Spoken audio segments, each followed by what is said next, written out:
Bienvenue à une nouvelle série de mini-méditations du mercredi sur la prière. Et quoi de plus motivant pour la prière que de nous rendre compte de l'attitude de notre Père Céleste à l'égard de nous qui lui adressons des requêtes. En Luc 11, versets 5 à 8, Dieu est comme celui qui se lève au milieu de la nuit pour combler les besoins d'un ami.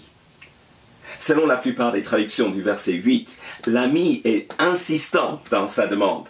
Et on peut penser que Jésus est en train d'enseigner que dans la prière, c'est à force de frapper suffisamment fort que Dieu nous ouvre la porte.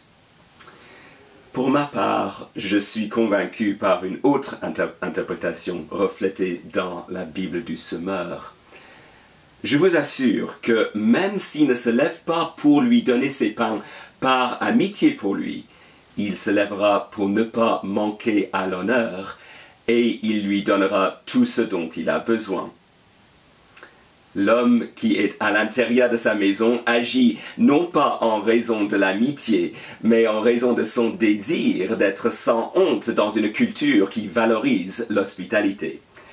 S'il était resté au lit, imaginez les réactions des uns et des autres le lendemain dans la ville. Ah, pur égoïste, aurait-on dit sur le marché. Selon cette parabole, si l'homme à l'intérieur répond par souci de ne pas manquer à l'honneur, parce qu'il veut éviter la honte publique, combien plus Dieu ne répondra-t-il pas à nos prières? Il ne faut pas tambouriner à sa porte comme s'il nous appartenait de lui arracher violemment quelque chose. Il suffit de frapper. Votre enfant est malade durant la nuit. Vous ne trouvez pas de paracétamol chez vous. Vous sonnez chez le voisin. Le voisin vous fournit du paracétamol. Non pas parce qu'il est ravi d'être réveillé, mais parce que c'est correct de ne pas vous laisser en rade. Dieu nous exauce parce qu'il le veut. Cette interprétation cadre avec le contexte. Le verset suivant. En effet, tous ceux qui demandent reçoivent. Celui qui cherche trouve. Et l'on ouvrira à celui qui frappe. Et Jésus poursuit en expliquant que même un père qui est mauvais, pécheur, sait donner de bonnes choses à ses enfants. A fortiori, notre bon Père Céleste. Oh certes, il n'exauce pas chaque demande que nous formulons, parce que certaines de nos demandes peuvent être mal ciblées ou égoïstes. Nous, pères humains, nous n'exauçons pas non plus toutes les demandes de nos enfants.